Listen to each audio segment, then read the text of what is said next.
They are not of the world, as I am not of the world. Sanctify them by the truth. Your word is truth.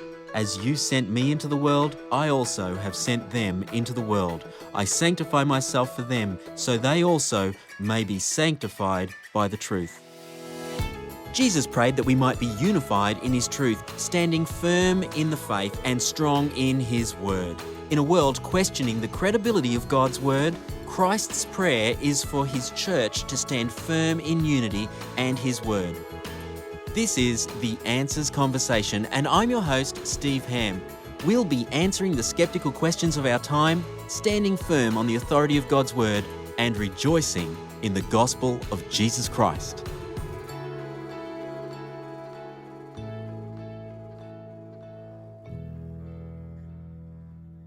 Well, I'm very pleased to have with us today Joe Owen, who is the Latin Ministry Manager for Answers in Genesis. Actually, Joe is part of my team. One of my major responsibilities with Answers in Genesis is growing the international ministry that takes this message all around the world. And Joe and I work together, particularly when it comes to Latin America and the Hispanic community in the USA. And I thought it'd be really great for us to have a little bit more of an international flavour today as we talk through some of the aspects of ministering to Latin America and Hispanic culture, Latin culture. And so welcome, Joe. Thank you. It's great to have you with us. And I want to talk a little bit about really when the Spaniards, for instance, came to Latin America and some of the influences that they brought, and what does that mean for Christianity and different things like that. So, Joe, let's talk through that and get that foundation so we can talk about Latin ministry. So, when did the Spaniards come and colonize Latin America? Okay, I'm going to talk this at very general terms because there's a lot in history details about this. But I think we need to go back to Christopher Columbus. A lot of people use him. We have Columbus Day in the United States. Mm-hmm. But actually, he kind of led more to the Spaniards colonizing Latin America. He actually, we landed in about 1492. And he was sent from the monarchy of Spain, and that started a period of about 318 years from 1492 to 1810 of colonization of Spaniards, and we know the Portuguese in Brazil, but Spaniards and mostly Spaniards in Latin America. He did make 4 voyages to the West Indies, which we know mostly as the Caribbean islands. And the first of these islands, where the first colony was found on an island that they called Hispaniola, or I think you'd say in English Hispaniola, which is the island today is Haiti and the Dominican Republic. That's the landmass. Oh, wow. And actually, his son, Christopher Columbus's son, Diego, was made the first governor of the New Worlds in Santo Domingo, the Dominican Republic. And in February of this year, I actually got to see his house in the Dominican Republic. It's still there, and you can still see the forts that they built for the pirates, because they had a big pirate problem as well. Coming in that area. And so that's what started the colonization, and we're going to see that it's a little complicated, but I would like to show you 2 very important points of that colonization here. Yeah, let's talk about that. And by the way, I'm really looking forward to going to the Dominican Republic with you next year. Hopefully, see the same thing, right? Yes. So that would be great. But we talk often about the conquistadors.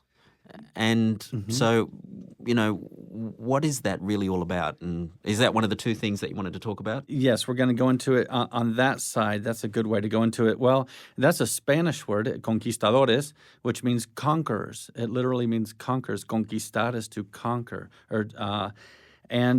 So I'm going to focus a little bit more on Mexico, but it's kind of the same thing throughout Latin America.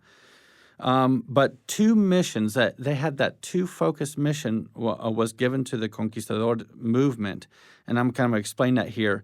But the 2 reasons why Spain got behind and sent people, and actually the Roman Catholic Church too, it was to extend the Spanish monarchy into the territories and to rule over the indigenous people that they found there. And the second mission was to, quote unquote, convert the indigenous population to Roman Catholicism. At least that's what was used to justify all of this. Right.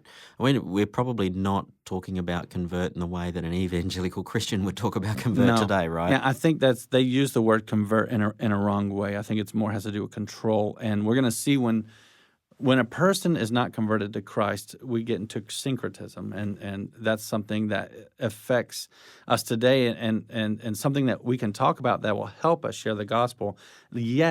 Yet another reason why we have to have a historical foundation for the gospel, and we're going to see that in this culture how that affects that. So we talked already about 1492. Well, in 1519, with this two-slated mission of territory for the Spanish monarchy and conversion to Roman Catholicism, not to Christ, Hernan Cortez, in 1519, he pulled into a beach in Mexico of what's today what we call Veracruz.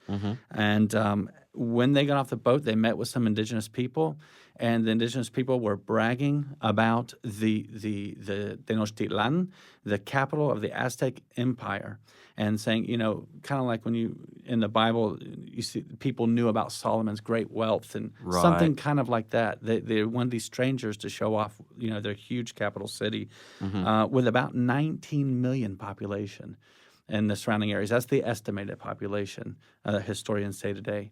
And so through a few weeks' trek, Hernan Cortez and a small group of men with a friar and also a priest made a journey with some indigenous people they found all the way to Tenochtitlan, which is today is Mexico City. We were just there a week ago. Yes. So you've got to see some of that history.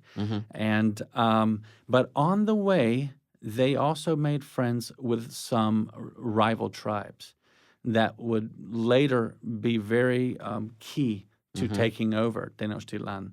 Because when he arrived, they met the emperor, which his name is Moctezuma II. And now this part I'm about to tell you, I don't know if we can back this up 100% historically, but most people agree with this, that there was a legend in Aztec beliefs that pale-faced people from the east were going to come and they were gods. Now, I don't know if I 100% agree with that. That's why I'm very careful about saying that, that they even had that. But that's what a lot of people teach. You even learn that in public schools. Okay. And so when Moctezuma saw Hernan Cortez and his men that were more pale in their skin shade, they thought that was the fulfillment of that prophecy. And so they gave them gold. They just gave them everything they wanted.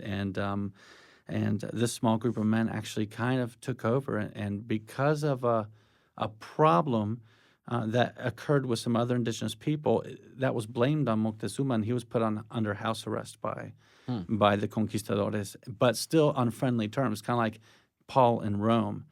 He wasn't chained up. I think he did have chains, but he wasn't like mistreated like in a dungeon, like you would think is more house arrest. And this next part is really important to understand what's going to happen.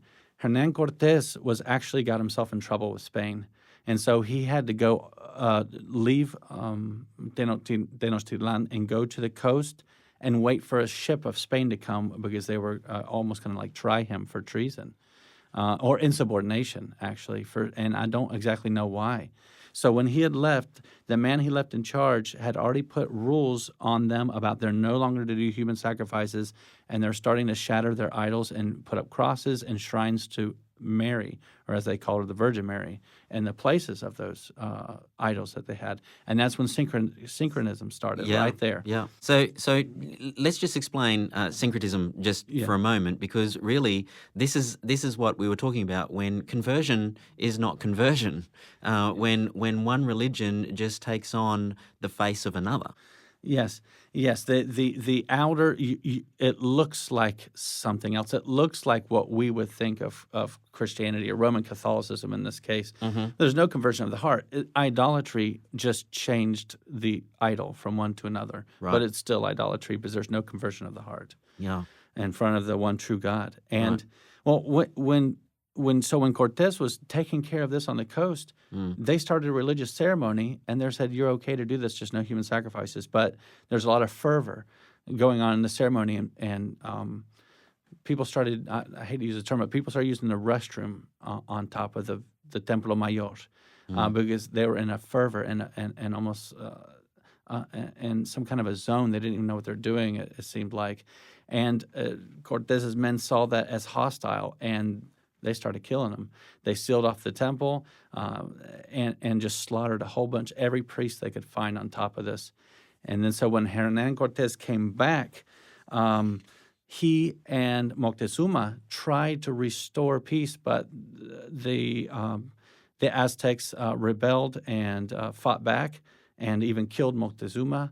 But eventually the conquistadores, with the help of the surrounding tribes that they had made friends with that were enemies of the Aztecs, defeated the Aztecs, took over, and built a cathedral, made that Mexico City, and that's what we see today. And that temple, I've stood in that temple. It's in Mexico City, between the cathedral and the presidential palace right now. So how were the conditions during the colonial period? So that's kind of the big boom in the colonial period, mostly from Mexico. So, and this time Spain and also France kind of came in and just started taking gold and silver from the mines, and the conquistadores were granted what are called encomiendas, which are these large parcels of land, and they're kind of just made like king over this land, automatically over everybody who lived in it, and they owned everything. Mm-hmm. And then also the soldiers, the Spanish soldiers, were given land tracts, little smaller ones, or little plantations called haciendas. You probably heard that term before. Yes. Or we say haciendas. It's kind of like, think of a plantation in the Old South in the United States, where you have a whole bunch of people working for you. Some are slaves, some are more like indentured servants. Right. And they were given that. And then on the coasts and in the Caribbean and in Colombia, South America, some African slaves were brought, but the rest were like indentured servants of the indigenous people. And the African slaves were used a lot in the sugarcane field. So during that time, there was really an aspect of classes that started to appear, right? Yes, and whenever something like that happens, you start getting different hierarchy of different classes. Especially with the indigenous people, they were very noble, a large group. Because of diseases, they went from that 19 million down to about 2 million. And so they lost that power in numbers. Mm-hmm. And so they're a lot easier subdued by the Spaniards. So you had the highest class. The highest class were the Spaniards, of course, and their hierarchy they made up. Next were the criollos, and I think in English we would call that Creoles, which we don't want to confuse that with the French in Louisiana and the States. Right. But the criollos were Spaniards that were born in the New World, and they had certain rights. Mm. They had almost like the rights of the Spanish military personnel. They were kind of given an hacienda and control over a lot of people. And then you had the mestizos. The mestizos, which people who believed in races said that was the formation of a new race, and that's the mix of the criollos with the indigenous people, as they call them, Indians. So here's we got to finish up this conversation. We're going to follow this up with a follow up next week to really talk about why the message of our ministry is so important there. But already we're starting to see by the formation of what is happening in Latin America that there really isn't an understanding of the biblical picture of humanity. Very correct. And so to a lot of people, when you share the gospel with them, there's a lot of baggage there, and they falsely equate that with abuse in the past. And because they don't understand the biblical Christianity, they understand the superpowers that carried a flag that had a cross on it. So in Latin ministry, we're going to talk about next week why the message of one race, one blood, and understanding Genesis 9-11 and Babel and all of those different things help us to reach out to the Latin community with the gospel. Yes. Like I said, again, another reason why we need a historical foundation, or we share the gospel as well. It's my opinion against yours. Thanks, Joe. Look forward to talking to you again next week. Thank you. If you want answers on this or any other subject, visit answersingenesis.org. That's answersingenesis.org.